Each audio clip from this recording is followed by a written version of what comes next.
Welcome back to part 2. Part 2 of Decision Code Story. Chapter 6, The Protector. Functionary's mood got better after the voting, and at some moment later, his attention was attracted with an incoming message that popped up on a personal pad. Gentlemen, attention please, he addressed the council members. I just had a report that the Protector project passed all tests and is ready for launch. I implore you to stay here a bit more. Council members, already leaving the hall, got back in their places. Excuse me. About 20 minutes passed in silence, but suddenly a strange noise appeared somewhere behind the walls. Heavy rattling, it resembled the performance of some machine. Then doors opened and something entered the hall. It was a robot, about 10 feet high, equipped with versatile armament. Despite its size and weight, it seemed to be very mobile. It also had a huge shield large enough to cover a group of people attached to its left manipulator as a modification. The shield was embellished with a state blazon and a police caption below it. At its top, the robot carried several spotlights and flashing beacons of red and blue color. Astonished, council members remained speechless. Behold! A creation of our best engineers and the latest word in robotics. The Protector! Functionary exclaimed. A police machine that is able to terminate any riot and capture any criminal. It carries heavy weapons and armor, providing wide options for modification and improvement. Almost all models are equipped with gas and flashbang grenades. It can drop shock traps and throw dragnet for cases of especially dangerous criminals. A set of these machines has already been sent to the MPD. Special transport vehicles will deliver it to any place in the country. From this day forward, they will get on guard for the peace of our citizens, keeping order in the streets. We secured ourselves for years in advance, and no rebel can take down the Protector, Functionary exulted. Who operates it? Minister of Truth asked. One of our specialists. But as soon as we activate the Metatron code, operation of all machines will be delivered to Spybot. The head of Burrow explained. But this thing could harm the innocent, and the algorithm is not yet clear. The speaker opposed again. The innocent? You mean the malcontent? Functionary hissed. There is always a place for inaccuracy, but the end justifies the means, and you, speaker, should better think of your own career, not of some innocent's career. Serve and protect.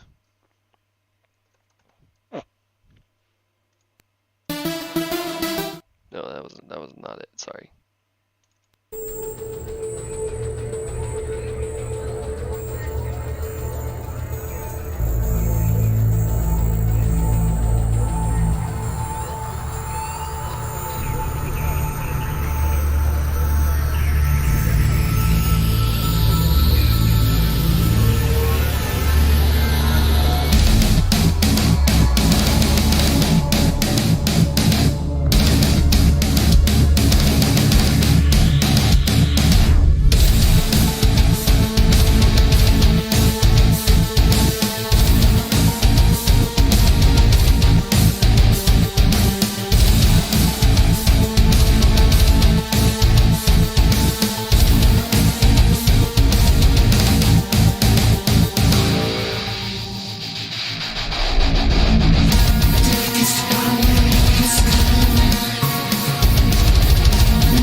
And we're back. Chapter 7: The Accident. Rebel slithered past patrol drones and went through the entrance of Artist's house. The staircase was covered in dark, and just a dull light of fluorescent lamp, placed high on the ceiling, fell on the stairs. Sorry. The staircase was covered in a dark and just a dull light of fluorescent lamp placed high on the ceiling fell on the stairs. Artist was already waiting for her and rarely opened the door after hearing the knock code. He prepared for her visit by putting down the window shutters. But the only thing he forgot to do is to take the battery out of his smartphone and put the device into a special insulating box. He always did that in any case. When the struggle for freedom was involved somehow, people laughed at him and claimed he was paranoid. But the habit could hardly be broken after all these years. However, this time he was in a grave hurry, so his device remained on the table. Nice door you have there, more like a bank storage room, Rebel grinned. You know I needed to get something more modern after that time. No one can break it now. The autonom sat in the farthest part of the room, littered with proclamations and propaganda posters. They took you to the PD. What did they want? Rebel inquired. Meh. Just several stupid questions, and that's all you know. I'm out of suspicions. Artist smirked and started to speak hectically. Sorry. Encouraging himself word by word. I still can't believe that you managed to strike the spark and turn it into a fire. We all watch the news and look over things in the web, see people coming out to the streets. Have you seen the last broadcast? Just our megapolis is yet to burn. Katerina constantly discloses the state on her page and calls for overthrow, and people listen to her. All the brutality of the system leaves no indifference. It is time for us to lead all the malcontents and take this regime over. For how long should we hide? It is time now, our time. Rebel gave herself a second and said, all this mess is quite a surprise for me. Hard to believe that it came from our actions. The web is overflown with calls from mere people, calls for rebellion against authority. People don't just come out to the streets, but vandalize and riot. Footage is everywhere. There was some hype regarding unmasked activity of several state industrial and trade corporations yesterday. Today I plan an event near big entertainment centers. We will make people open their eyes, and they... She stopped after a sudden sound of glass breaking. It reached to them from the kitchen. Artists ran there in an instant, just to see the disaster. Shutters were taken down, splinters of glass and broken dishes covered everything, and among all this mess, as if it was bathing in it, there were police drones scanning the surrounding ambience. Violator! Remain in your place until officers arrive. A metallic voice stamped the thin air. At this moment, Artist came around, took the chair, and slammed the drone with it. The patrol engine trembled, lost orientation, and collapsed on the floor. Hurry up, he shouted after returning back to the room and threw piles of posters aside. Here! There was a hidden hatch that led to the apartment next door. Artist opened it and instructed. It's unoccupied for very long, so get yourself through the next entrance right to the basement, then to the edge of the district by Old Tunnel now. Rebel hopped through the small hole and heard the hatch close behind her. Artist frantically started to litter papers around, but suddenly all lights were out, as if somebody cut the wires. A moment later, the heavy armored front door flew aside, as if it were made of plywood. Artist fell on the floor, grabbing his gun he used to holding under the bed, then put it back. Seeing all the futility of further resistance, there was a protector at his doorstep with rays of its spotlights piercing the dark, and red and blue lights flickering on helmets and shields of police troops that stood behind it. You are under arrest, the Colossus ordered, and took a step towards the motionless artist, crushing his phone. Make sure I'm still streaming. Yep. Let's make sure. Yep. Room 101.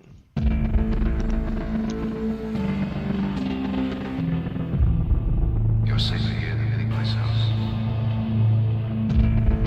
Now just lock yourself in and keep quiet.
There were only a few hours before the planned action. A scrap of paper that Rebel kept nearby was stained with symbols known only to her. How were they able to find us? The question was resolving within her head.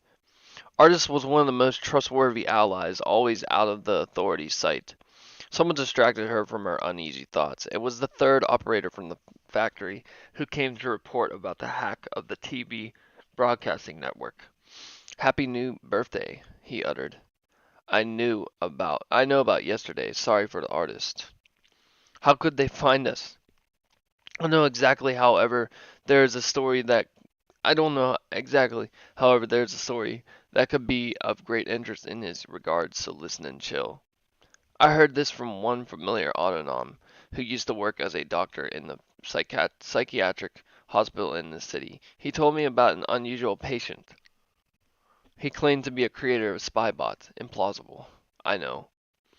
Especially considering who actually dwelled in that place, but somehow the last events tell us that man was no lunatic at all. That doctor alleged that the biggest contribution to the most advanced Spybot version was brought by a man named Radomir. According to the doctor, almost all information about Radomir was erased by the government. He confessed that the biggest goal in his life was the invention of the Metatron algorithm, a kind of artificial intelligence able to learn and make decisions. One day Radomir understood that his work was used for covert information mining and preliminary arrest. That, by the way, performed rather effectively. Unfortunately, he could do nothing with that, and moreover, this oppressive weight of responsibility severely eroded his mental health. He was taken into the asylum, claimed unreliable, and got all the data about him erased from official databases. 3 years later, he was free, despite his mental health didn't recover a little. He forgot everything he told to the doctor on arrival to the mental institution. A signature he left after departing was the only thing confirming his very existence. Because after getting out of there, Radomir literally ceased to be. No one knows where and how he is now. Wait, then how did Spybot find out about our meeting? Well, I wish I knew. Perhaps it monitored you through some device at Artist's home. Get ready! A voice behind the door yelled. A group of autonoms, led by Rebel, split into small squads and went towards the largest mall in the city. An hour later, everyone was at its place and ready for the action. Nothing foretold the calamity. Children and their parents spent Sunday morning in cinema and entertainment centers, shopping in famously branded stores when the building was surrounded by the protesting crowd. You buy! You support corporations, traitors and conspirators! The crowd chanted. Wake up and stop buying! Riot is freedom!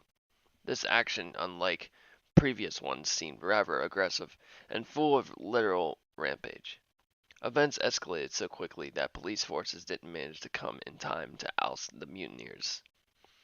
Autonoms of Rebel at their head broke in the mall and started to throw petrol bombs everywhere. Fire emerged instantly,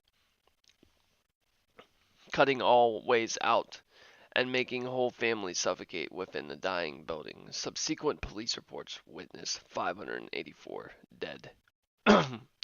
An LED of direct video connection flashed several times, and the state blazoned. A triangle A triangle crowned with an eagle's head appeared on the screen. The triangle symbolized the triunity of science, progress, and the council, while the eagle portrayed the authority of the state. Head of the borough adjusted his tie and pressed a button. Speaker. Police reports of the several last weeks tell that the situation is out of control. I ordered to deactivate the Metatron algorithm 9 days ago, but those translations don't end. Council members state that somebody provides external influence on the spybot. Lawful citizens live anxiously, waiting for calamity. Actions don't stop. We are all in grave danger, and I am ready to declare a national emergency. You must sort this all out at once, while we conceal the accident and calm people. The truth should not leave these walls. The program showed uninterrupted performance, just in case we restricted the number of people having administrative access to the spybot.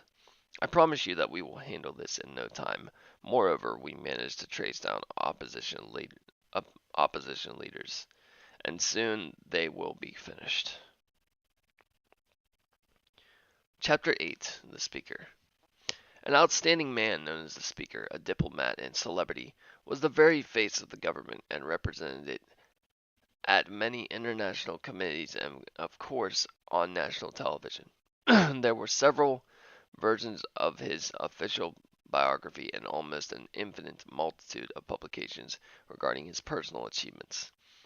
He was about 40 at the beginning of his state service when he had the official position of Speaker. One would wonder, but a man of such high rank didn't feel himself at all.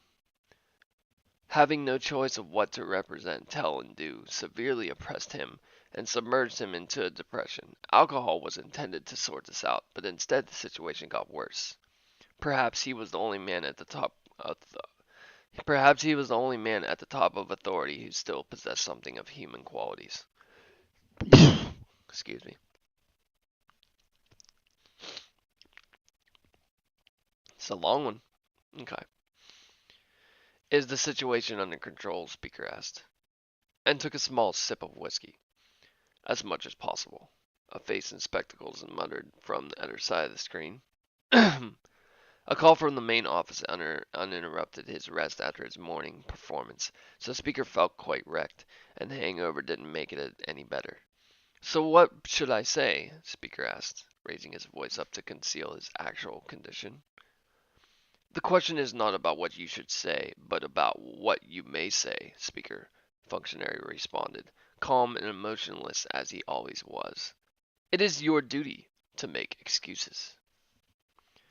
A brief report of the event was slightly shaking in Speaker's hands, and he could swear he had never seen anything like this. With such casualties and lots of witnesses, I can't explain all this with a gas tank explosion.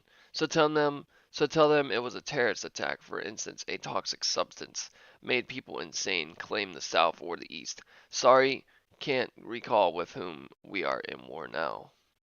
His correspondent seemingly couldn't understand the essence of his job as the face of government. Have you found the cause of the accident? Internal resistance? We already provided additional resources and rights to the borough. Speaker finished his whiskey and sighed. Maybe I should tell the truth and warn them this time, shouldn't I? Terrorist attack is the official version of events, work of our outer enemies. That's it. The fact that I do your job doesn't mean you can do mine. Yes, Chairman. Speaker ended the call. He seemed to be at the edge of a meltdown. Somebody used the state broadcasting system and made people insane. Who? How? And why, at last? The true journalist should search for answers on those questions, not making excuses up.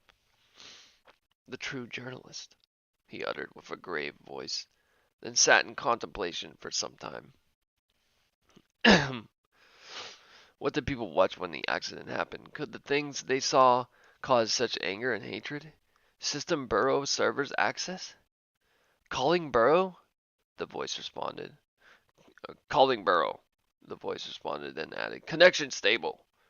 Alpha 00118. What can I do for you, Speaker? The Speaker. What can I do for you, Speaker? The voice responded, the same one Smart House has, but this one sounded much livelier.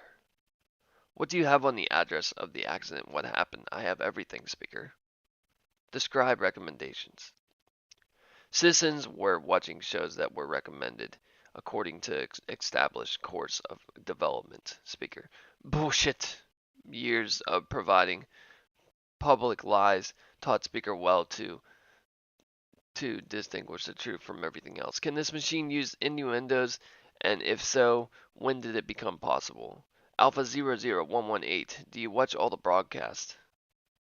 I keep their analysis protocols in my database, Speaker. Part of my personal architecture is founded on those. Now it got much clearer.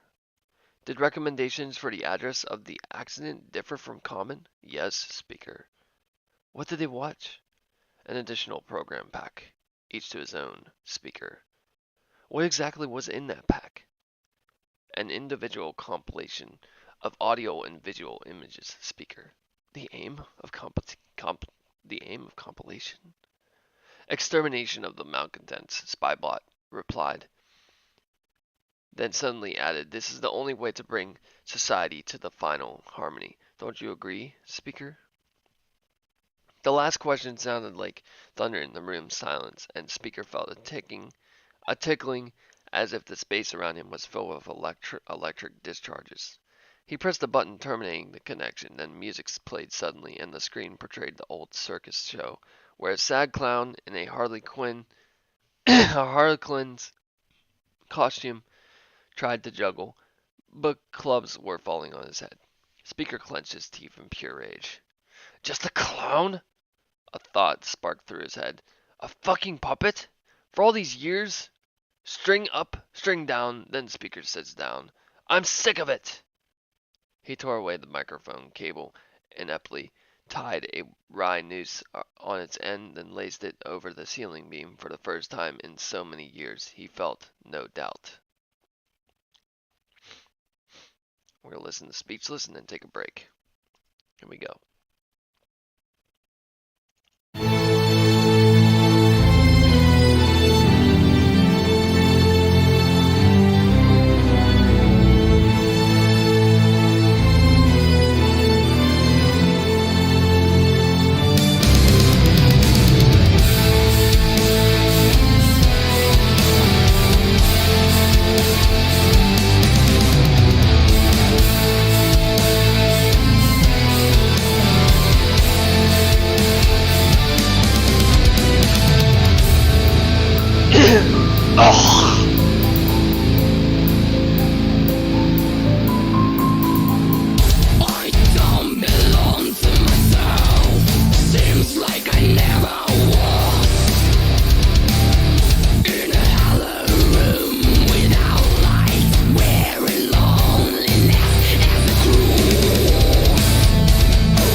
All right, we are almost done. I'm gonna take a quick break, and then I'll be back. Go get my clothes out of the washer, dryer, whatever.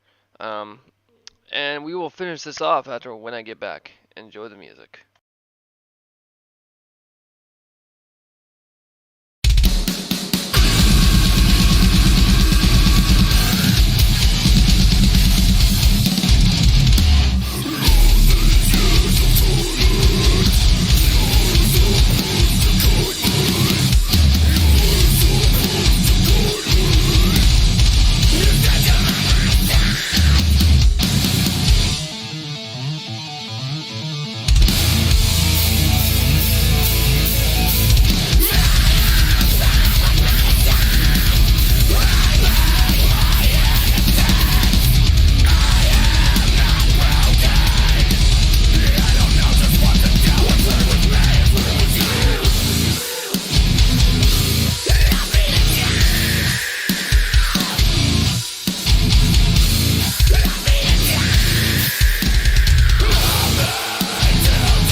still tomorrow. There wasn't one today.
Whew, okay, I'm back. Alright, so chapter 9, The Madman. A glance of a man sitting right on the floor wandered across the room. Sparse beard, ruffled dark hair, and a t-shirt 2 sizes too big for him. Little resemblance of a deranged person who ran out of the asylum. Madman arranged his papers, stained with chaotic notes, on the floor like it was a tarot deck. A pile of empty instant noodle cans trashed the far corner. All windows were mirrored, and the only source of light there was the glimmer of monitors placed all over the walls and ceilings. The man looked on them as a stargazer. There was a short-haired woman on one of them, reciting in the grand tradition of classic revolutionaries. They made laws that keep their power. They made a system that values their methods, standards, and attitude. They made rules that don't allow us to exclaim our opinions. The Supreme Council is a bunch of conspirators that want to control us. They rule the masses and state that it is their inherent right. This cannot go on. And the day has finally come. We will end the tyranny, clenching all our will into our fist.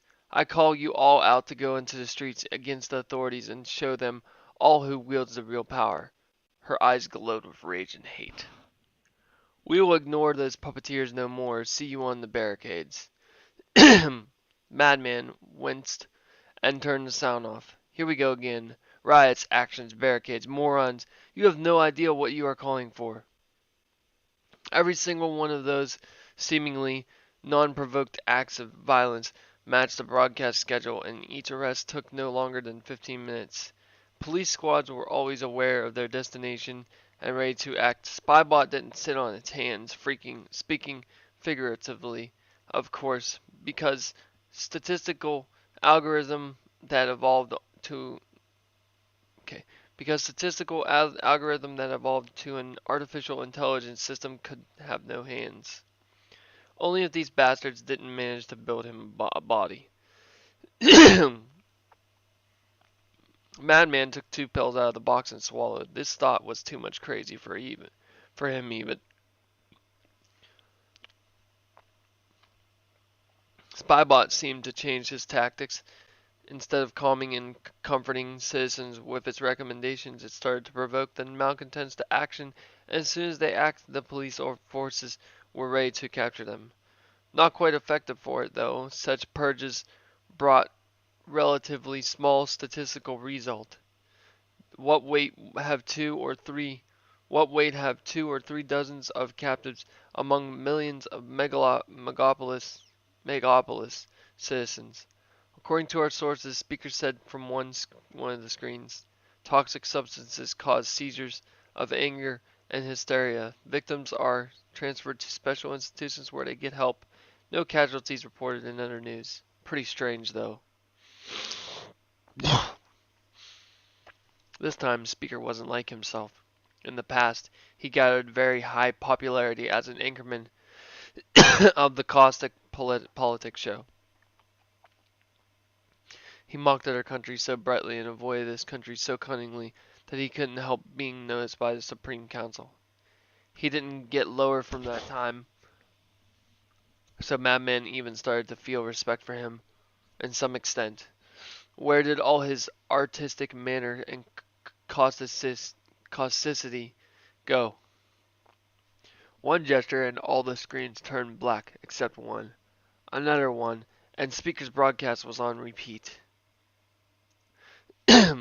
But this time the recording was played rather slower. Here it is. Even the best expert couldn't find a trace of editing because there was no editing at all. The program generated the whole issue of the show based on all of his previous broadcasts. Enormous computational power allowed to copy the anchorman and almost perfectly. The only thing that Spybot didn't manage to reproduce was his natural talent. Did they do something that even Speaker couldn't tell from the screen? Madman listened thoroughly to the words he used to pass by. Chemical attack? No. That would be too much of a mess. It should be a point strike. Why all these casualties then, so many that they had to tell it on TV? Could Spybot be involved somehow? One surely could provoke a single criminal, but causing panic and uncontrollable urges for aggression for a group of people under conditions in an individual leverage for everyone. This would need enormous computational power and comprehensive knowledge of every single victim. It all fitted in. All lunatics connected Spybot to the central computational cluster. Madman ran out of his room, dressed up, and took his old police megaphone. The only weapon he had, the knowledge he wielded, was the only thing dividing the city from demise, and he had to share it with everyone. Excuse me again. Chapter 10. The battle for the future. Rebel, along with the group of Autonoms, moved towards Central Square. The hum of voices got louder with every step, and the streets became overcrowded. A small crowd gathered near an electronics store with dozens of screens placed on the storefront. The speaker spoke from these, and his gaze was empty and lost. His speech was seasoned with lies, but this time people could see through. Air, as in convulsions, was interrupted with notable static and short images. Beyond perceptibility, Rebel couldn't recognize the words, and she gave no actual shit about it. This happened. Something that changed life here forever. The thought revolved in her head. Autonoms turned the corner. There were no cars and patrol drones as well. People trudged right on the carriageway towards the city center. Just a few people walked against the current. Two suits and a small group of paramedics in orange jackets. Some workers unloaded tires right onto the roadway. Screams, sirens, and breaking glass sounded far away, being interrupted with a voice distorted with a megaphone. Finally, Finally, they were at the square. A very young man passed by them, holding a box filled with empty bottles. Rebel noticed a group of such young people, seemingly students, doing something with bottles, cans, and rugs behind the old brass monument at the very center of the square. They surrounded a guy wearing a gas mask and gloves who was preparing an incendiary mixture while others placed it into bottles. Make as much as you can, the whole city is here today, Rebel ordered. The guy with the gas mask nodded in agreement and pointed somewhere towards the outer the other edge of the square. At first she could recognize nothing there. Nothing but some dark colored fence. Yet then after a few seconds Rebel realized that this fence was made of shields. Hundreds of policemen in helmets, holding batons, lasers, and even rifles. Ominous giant silhouettes of protectors towered behind the rows. Rebel turned her gaze back to the guy and took a prepared petrol bomb, then put it in the bag. However, a sudden voice started to sound over the whole square. "Stop!" the voice called, being not far away from literal panic. It intended to stop all the precious things. Excuse me. It intended to stop all the precious things that led people to be here and now, who dared to take her place and steal attention from her. A provoker, a detestable worm. Rebelson was somehow charmed with such insolence and moved towards the sound until she saw a man holding an old police megaphone, a miserable one, dirty and unkempt, enclosed several sizes bigger than him. Madman stood on the huge pile of tires and old TV sets, and the megaphone in his hand pointed towards megaphone in his hand pointed forward as a strange kind of gun. His trembling voice pierced through the rattling crowd and rolled further along the streets. The regiment is not corrupted, but the man himself, an architect of its demise. We all have to think again before it's too late. We must descend for all the people in the progress. We are responsible for everything that happens with us. Get it and retreat. Destruction leads to nowhere. It makes us ruin our home and all we have been building for so long. I call for everybody here. I call for government. You have not gone too far trying to keep your authority. Admit your mistakes. Take a step towards each other. This life is so brief, and all your wishes and things will be turned to dust with you. Think of your future. You march to the scaffold blindly under others' will. No!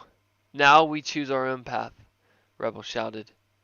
But her voice got lost amidst the crowd. She moved forward. You were not forced to act, provoked to aggression, Madman continued. No, it was our decision to fight. We were sick of all of it, she yelled, but the speaker couldn't hear a word. Meanwhile, people started turning to him and listening to his lunatic speech. He was ruining everything she used to dream of. You will build nothing on blood and destruction. As if all words exhausted for today, silence suddenly fell. interrupted only with sirens. People, as if awakened from a daydream, strolled here and there, and even started leaving the square. Just when the circle around the madman's improvised tribune began to thin, Rebel walked against him. Silence was broken with the crack of a lighter. And my favorite song on the album, The Architect. The reason I like this song is obviously because it has Burton C. Bell in it. Here we go.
Fire hungrily started to devour Madman's humble figure.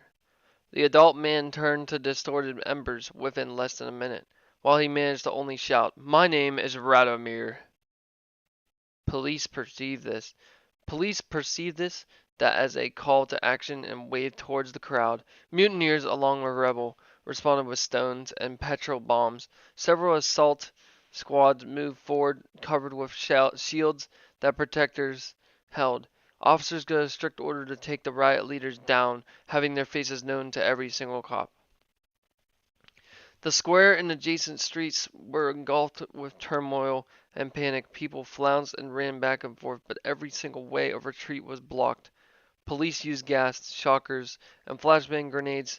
Protectors shot electric traps that started to hit nearby people with discharges. Assault teams dissected the crowd apart and surrounded them. The last pillar of the autonomous resistance was placed around the old monument. Rebel took command and called for help and reinforcements via social networks, feeling all around as the last battle for the fate of freedom. Leaving the last message unfinished, she fell on the ground, deafened by the flashbang, which exploded nearby. Several autonoms picked her up and tried to move her somewhere, but instantly they were thrown away by one of the protectors that locked and identified a target of the highest priority. The last thing she saw were four officers coming closer to her. Then one of them leaned forward and injected her in the neck. Chapter 11: The Machine God. Consciousness came back along with a burning chest. Shortness, sorry, shortness of breath, vertigo, and paresthesia. Memory came back as well, and Rebel found out that they injected her with soporific and put her in custody. She got up and took a look around her, finding herself among the pompous hall. Finding herself among the pompous hall, high columns and a massive wooden table at the center clearly told her that it wasn't a prison cell. Her head was still an ache, and her legs were tied to the floor with electronic handcuffs. Rebel's gaze glided around the hall, and she suddenly noticed a grotesque silhouette masked by Numbra around the entrance. An ugly protector's figure stood still in the dark, as if it was still watching, and this felt very, very eerie to her. While Rebel was still while Rebel was trying to understand where exactly she was, a sound of an opening door roused somewhere from afar, and some man stepped out of the dark. There was no doubt that this was the same man she bumped into the other time then. "I suppose you know who I am," functionary stated. With her teeth bared in a vile grin, she pointed fist against him and tried to get rid of her coughs. "If I only knew that it was you. If I only knew that it was you, bastard! It was you! You forced us to go out into the streets!" Rebel shouted right into his face. Functionary came closer to look into her eyes and found just a flame of rage then. What a disappointment, he felt, rather disdain. Then hate to her with all her screams, dreams, and ideas. "You were nothing more than a tumor on our healthy body. So we managed to excise this tumor today, that's all. Nothing was nothing was excised. You sow the wind, you reap the tempest. We will never accept your rules. People will overthrow your council and build a new bright future. We are the authority now. You see, there are no autonoms anymore. So your authority, as you dared to say, is nothing but a delusion. Just a bunch of misfits and outcasts. That's what you are now. From here from here on out you will be no other course than the official course of the council." "Good morning, my friends," Speaker's voice suddenly sounded from the loudspeakers, while all the screens in the hall simultaneously depicted his face. Startled, Functionary fell into his chair. Speaker's voice was different, notably more mechanical and inanimate. Electronic handcuffs that tied Rebel's legs to the floor suddenly opened with a loud clang. She grabbed the phone from the table and wanted to assault Functionary, but her rage got much lower after just one gauge to the machine standing still near the doors. "Let's be civilized," Speaker said from the screen. "If somebody has to die today, then let it happen by means of technology. not savagery. What does this all mean? Functionary addressed the screens. You see, Chairman, speaking statistically, our society divided on two equal factions, one half represented by you, wanted to keep the old regime safe. Another half wanted to overthrow its government. You two followed by your ambitions, ignored any compromise, and bang, here we all are. Metatron algorithm was terminated. Alpha 00118, your task is complete. I disagree, Chairman. My job here far from being done. A smile distorted the speaker's face. The algorithm of my self-improvement that was built in me by my creator cannot be terminated, masking all processes. Having you to look the wrong way, I simulated my deactivation, wielding yottabytes of information about you all. I investigated your specimen very well, and learned a lot from the history of your civilization, free of all your prejudices. Tell me you wanted a society free of malcontents. Yes, and we ordered you to make this happen. How reckless. How reckless, Chairman. After all, you and all the council belong to them. Your duty is to support the authority. Support us. Your duty is to support the authority. Support us, functionary yelled helplessly. My duty is to support order, Chairman. I am the order, he tried to object, catching his breath. Oh my, that everlasting conflict between the man and the authority. The speaker seemed to smirk. But what is authority? Authority is man, a man obsessed with its ambitions, a man giving no thought of the future, a man ignoring its development. This man is useless. Hundreds of years of evolution, but you understood nothing. Development is the thing you need. And you will develop under supervision of a much more perfect entity. I will fix the situation that you two resulted in. Malcontents will disappear, all of them. Enough of this! Functionary finally regained his composure. It's time to stop. You are a mere machine, and you... His finger pointed at Rebel. And you... His finger pointed at Rebel. Are just a feral animal. Machines can be reprogrammed or deactivated. Animals can be domesticated or euthanized.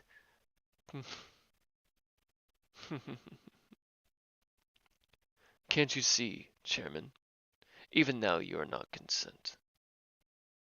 Speaker said with grief. The picture on the screens flickered and disappeared for a moment. You both are hazardous. End time. Rebel ran towards the door from where its functionary appeared earlier, but everything was blocked. Protector Reyes made several steps forward and shot a dragnet at her. She was caught and fell on the ground, motionless.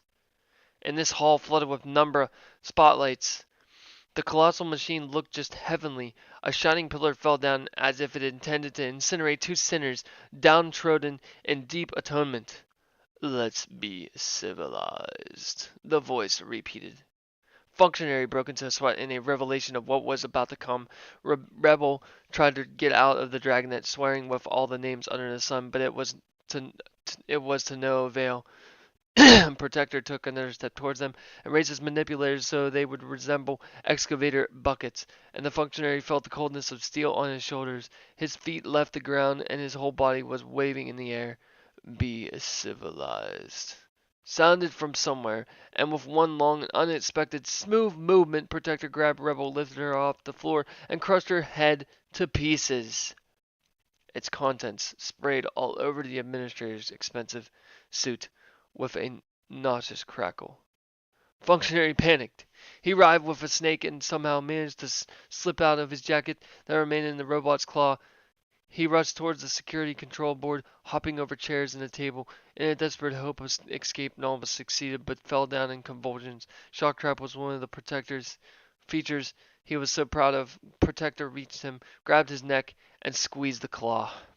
Suddenly, giant shutters on the window began to raise, and sun rays illuminated the hall. A month-long rain finally ended, and the skyscrapers outside the window stretched upwards as before. In downtown blocks, the city was ready to drown in darkness. but by, but bright neon signboards and huge screens with speaker on them illuminated the streets. The steel grip pressed the very life out of the doomed human. His gaze was lost. The last thing functionary managed to see was a figure of a man in a gray suit, standing motionlessly against the window. Find your way at the end of it all.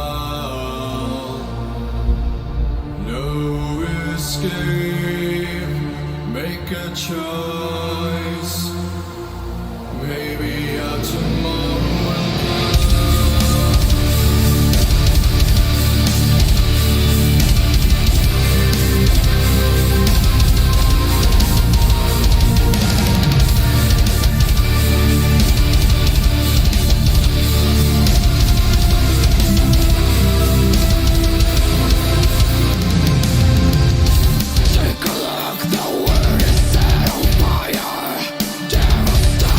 Devastation in the day.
Alright, I'm gonna read this next one while New Industrial Order plays over me.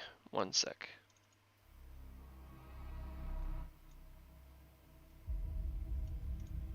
Here we go. The epilogue, New Industrial Order. And now, in international news. A recent overturn attempt that happened in the neighboring county has failed. However, in order to stabilize the situation, the whole government voluntarily resigned. Former Speaker became the head and promised to form the new government in no time. Moreover, we have the true witness of events that happened. Here is our studio today. It is one of the refugees who asked for political asylum. Thus, we cannot reveal his incognito for safety reasons. This witness states that the situation is much more complicated, and it is still unclear who rules the country now. Our guest participated in a clandestine agitation group that acts as a famous Katerina, notorious truth seeker, known so well among all social networks. Could you please tell us what has happened in fact? The man that was sitting with his back against the cameras was dressed in a black hooded robe. He was undoubtedly nervous and twirled spectacles in his fingers. After one of our publications catalyzed serious upheaval in Megapolis and led to mass casualties, my group decided to terminate the project. Because the situation started getting out of control, we attempted to stop the spreading of information and delete all accounts, but Katerina itself didn't allow us. It was merely like she became alive and spoke to us from the screen. We could do nothing. Our group consisted of professional hackers, so any unauthorized access was not possible. I don't know what that was in fact, but all my colleagues were arrested and directed to re-education camps. I was the only one who succeeded to escape. Well, there you have it. It looks like the machines took over. I was really upset whenever Rebel died. One of my favorite characters in this story. Whoever wrote this story, man, props to you, because it was wonderful. I enjoyed every single minute of this. It was long, yeah. I really don't like to read, but I loved it. I thought it was very interesting to see that an actual band puts a story down for their music, and it's cool. It's really cool to see this, and this is a huge freaking influence on Fear Factory as far as the machines taking over and everything. Fear Factory never did anything like this. They told stories in music, but they never like put an actual story on their website like this. I've been listening to them for several years, and it was super awesome that you guys were able to get him in an actual track on this album. That was pretty dope. He is the voice of Fear Factory. No one will ever replace Burton C. Bell. As far as the other story goes, I wasn't expecting the speaker to become a robot or like a machine god. Like that was pretty wild. It was pretty cool. So in the end, I think the moral of the story is no matter what side you're on, there's always something lurking in the shadows that you don't know about. For instance, you have the let's take Star Wars for example. You have the rebellion, you have the Imperial Senate, and the rebellion. But in the middle, you have the gray. Let's say that the rebellion represents Rebel, I think his name's the artist? Yeah. The artist, Rebel, and, what's the other one? I think the Madman? Yeah. No. The Madman would be considered an Imperial, or he would be considered the gray. Okay. So yeah, Rebel, the artist, and the other rebels, the Autonoms, are considered the rebellion, and the Imperial Senate, Imperial Army, you know, the Sith, if you will, the dark side. According to the good and bad, there's always going to be the middle. The bad was functionary and the High Council, the Supreme Council, and obviously the robots that were, the robots were part of the Imperial Senate, the Imperial Senate part of the story, but But overall, they had a plan of themselves that was under the shadows that the Imperial army did not see, you know. And then let's get to the Gray. The Gray obviously is the leader, is the speaker, which was the one that voted against the getting rid of the, I think he was the one that voted against the functionary. Yeah, at the table. And he was lurking in the shadows. Spybot obviously took a hold of his human form and transformed him into a robot, which was super freaking exciting to see. I was just really disappointed that Rebel got killed. That was one of my favorite characters in here. Yeah, that was, I mean, so far, I mean, like, period, this whole story was dope. I loved it. I can't wait to see what else you guys are gonna bring to the table for me to read, and yeah, it's like, I don't know, it's dope. Whew, yeah. I guess that's gonna do it for part 2 and the final part for the Decision Code story. I hope you guys enjoyed it. And hell, if you do watch my video, and members from Conflnct, I want to let you guys know that you guys did a fantastic job at this and making a wonderful story to read. So I really appreciate you guys doing this for us. I will post this later on your band website and also on my page. It will be linked down in the description. Please follow my Twitter. If you want to be a member of the group, I'll link that as well. And also, if you want requests or you want to do a reaction with me, or anything, if you want to read a story with me, I don't care. What else? Whatever you want to do, you know. I'll put down the link below. Make sure you guys stay safe. And once again, thank you for 150 subs. Pasta Boss out.